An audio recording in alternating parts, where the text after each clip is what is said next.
de escrever um livro que se chama Crise da Adolescência e que fala exatamente da dificuldade da relação entre a psicanálise e o adolescente, não é isso? Define o adolescente primeiro para a gente saber exatamente que faixa você está pegando. Bom, deixa eu fazer primeiro uma colocação. O livro não é só meu, né? O livro é meu e do Carlos Castelar, que é um colega já de longo tempo, né, de trabalho com adolescentes.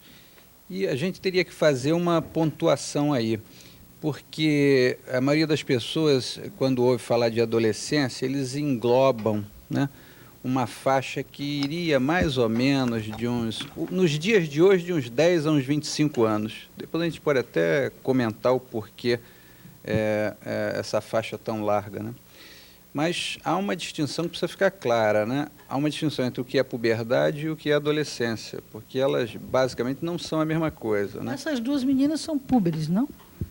Olha, eu diria que púberes elas naturalmente seriam, né? Mas também são adolescentes, porque a puberdade ela preconiza as transformações, né, fisiológicas, e a adolescência já seria questão psicossocial, né? Já entraria num outro campo. Tanto que você percebe que você tem muitas vezes determinados púberes que eles não entram na adolescência. Até algum tempo atrás se chamava muita atenção para aquele rapaz ou aquela moça que ele não tinha um comportamento característico de adolescente. Ele era simplesmente alguém que tinha entrado na puberdade, mas ele não tinha conflitos com o corpo, ele não tinha conflitos familiares, não contestava absolutamente em casa nada, não se masturbava. Então, esse tipo de puber, ele não entrou na adolescência. Então, pelo que eu estou entendendo, ser adolescente é uma questão emocional. Evidente. Para a psicanálise, mais do que uma questão física. Porque a questão da fisiologia estaria ligada às transformações na puberdade, que é a questão de aparecimento de pelos, menarca, sêmen, essa questão. A questão da adolescência já implica um outro quadro. Já implica um quadro de luto pelo corpo, já implica um quadro de contestação familiar, de problemáticas entre pai e filhos, né? Porque até quer dizer, não há possibilidade nenhuma de você ter um adolescente dentro de um grupo familiar sem que esse grupo familiar, né, viva as mesmas crises pelas quais vive o adolescente. É muito difícil você se confrontar dentro de casa com um adolescente, né? Normalmente a questão da Qual é geracional... essa problemática do adolescente? Como é que assim você definiria isso? Ele pensa que sabe mais do que a gente, né?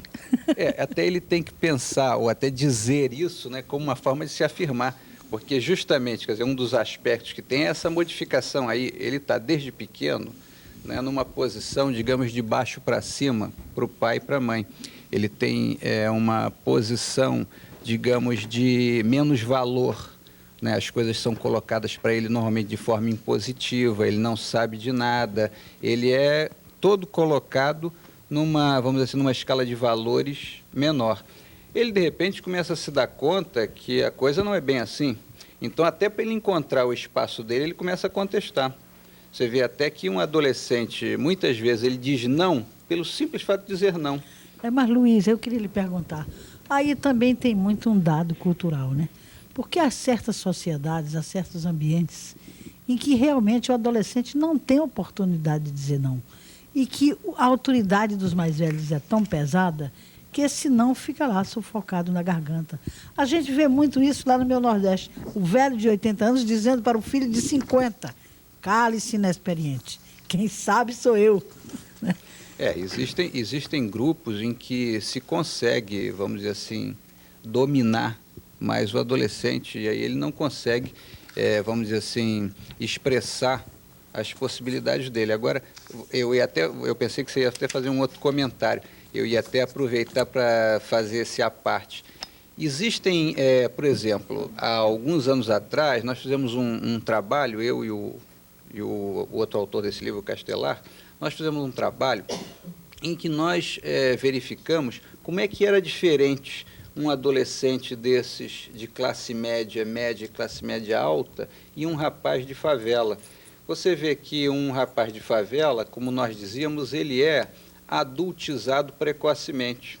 E essa questão dessa adultização precoce, porque poderia se imaginar que você tendo um adolescente que ele foi adultizado, que seria bom, mas isso é uma, digamos assim, uma adultização patológica, porque isso atrapalha o desenvolvimento dele. Você pode perguntar, você poderia dar um exemplo, eu te dou logo.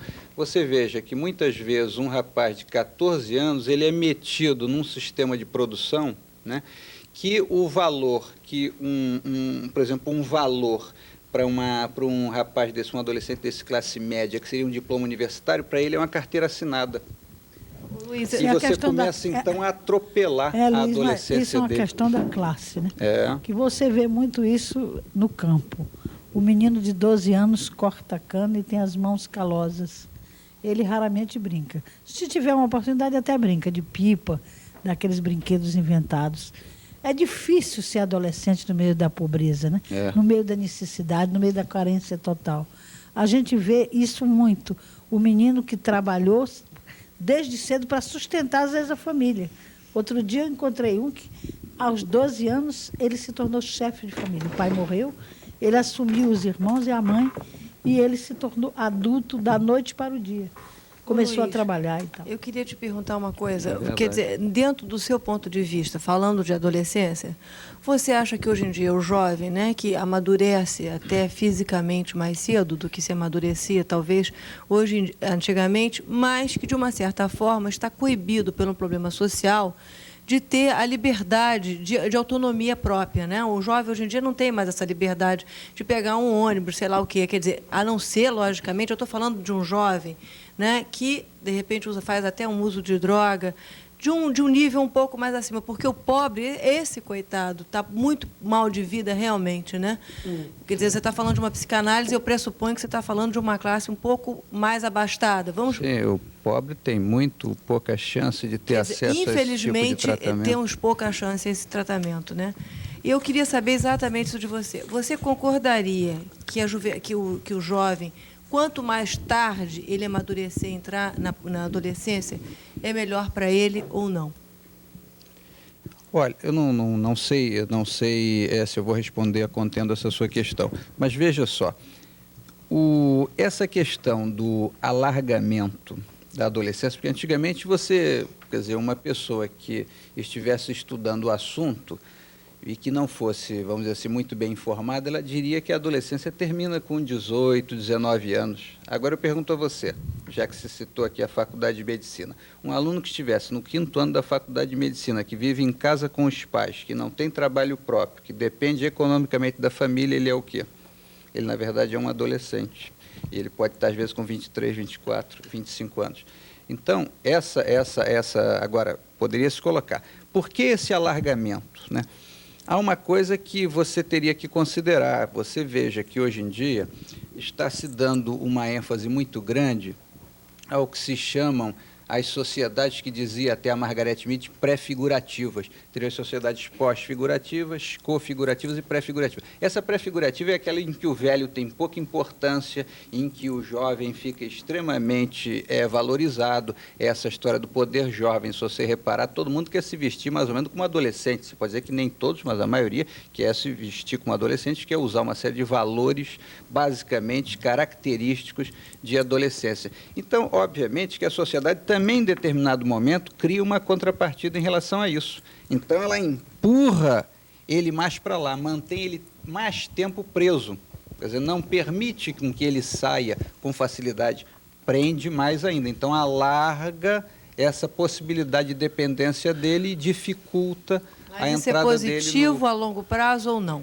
Eu não saberia te dizer se isso é positivo ou se isso é negativo. Essa é a situação que existe atualmente. É evidente que essa questão das sociedades, entendeu, pré-figurativas, isso cria um sistema de complicações muito grande. Luiz, também existe, eu tenho observado, né, muitas pessoas que têm medo de crescer. Ah, sim. Tem medo de se tornarem adultas. Você vê, às vezes, rapazes de 23 anos, às vezes, moças, quando eu olho para eles, eu digo, meu Deus, eu nunca fui jovem. Que eles realmente não querem assumir qualquer responsabilidade, qualquer decisão. Eles vivem assim, a deriva, né? Vivem uma vida de empréstimo dos adultos, né?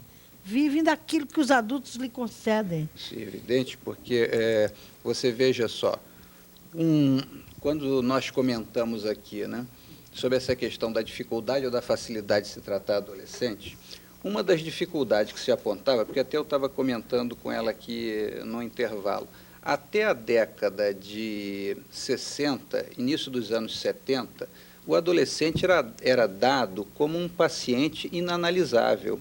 Ele não era analisado, quer dizer, as pessoas que tentavam algum tipo de trabalho com eles normalmente se frustravam, o tratamento não ia adiante.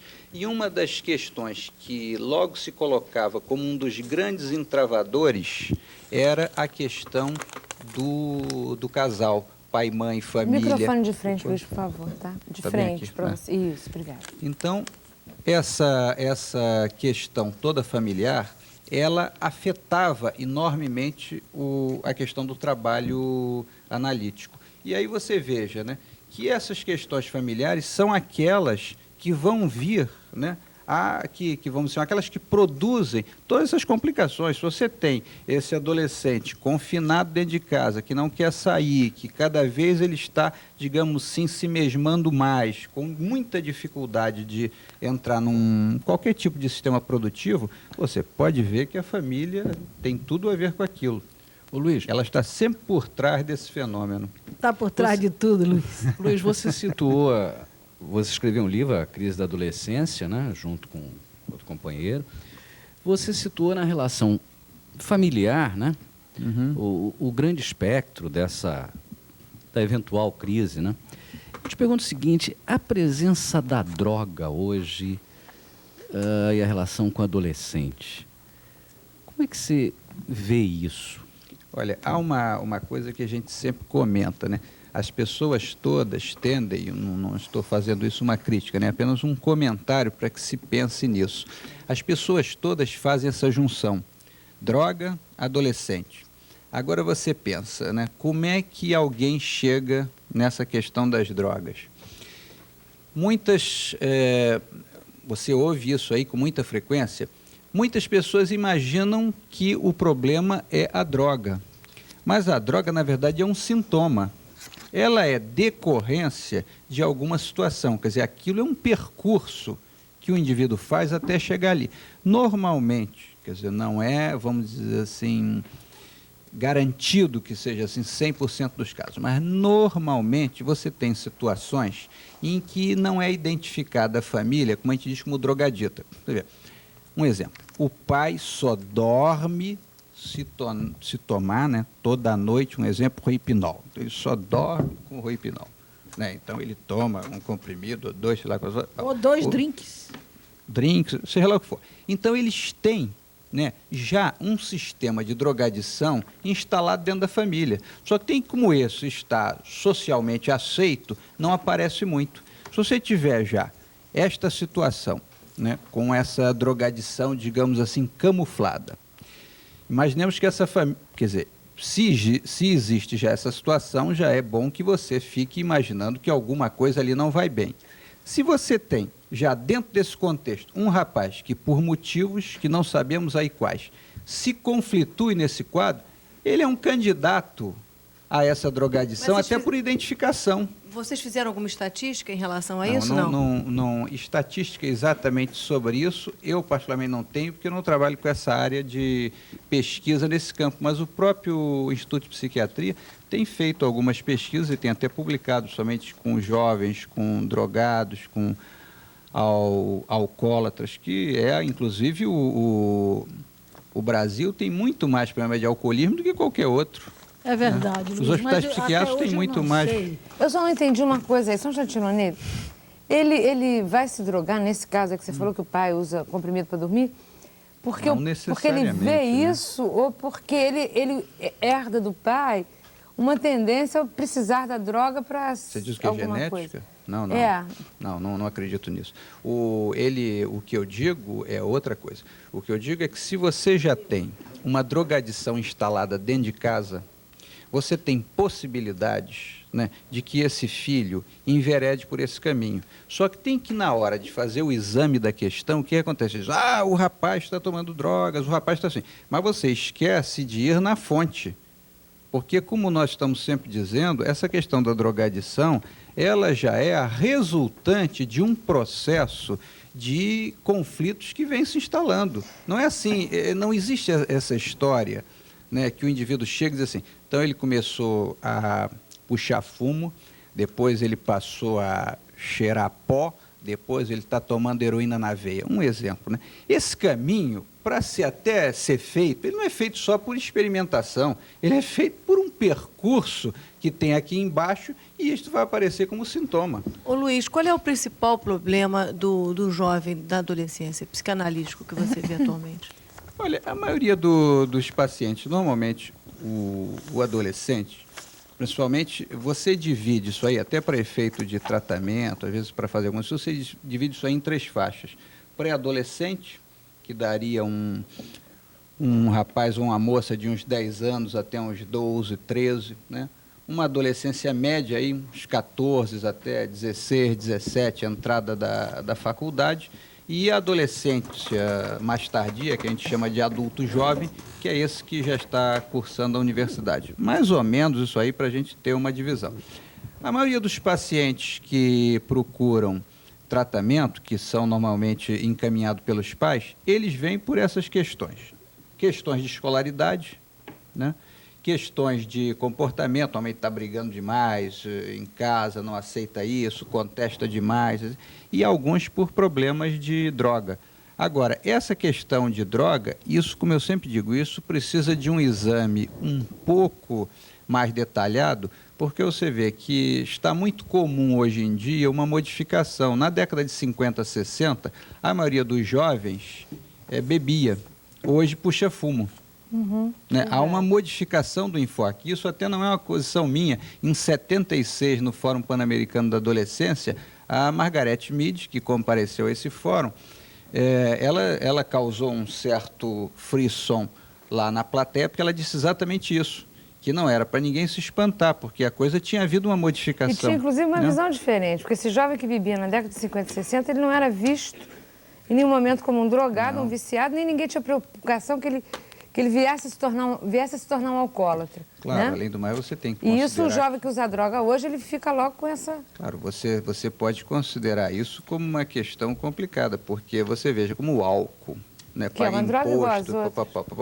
O álcool é uma droga terrível. Pois E é permitido, ele estimulado pelo exatamente, sistema. ele é permitido, estimulado, etc. Agora, ele para impostar, bem aceito socialmente e tal. Ok, então Luiz. você... Tínhamos uma série de outras colocações, até como tratar o adolescente, né? Mas eu acho que tudo passa pelo amor. Se a gente conseguir amar o adolescente, né, o filho, né, naquela coisa de amor mais do que o beijinho, né, o amor compreensão, o amor diálogo, o amor, né, até uma certa incondicionalidade ali, eu acho que vale a pena. Você vive melhor ou pior na medida do quanto você foi mais ou menos amado, né? Isso. O amor é muito importante. Isso aí. Boa sorte para o seu livro. Está nas livrarias já. Tá, já tá. Ok. Obrigada, Luiz.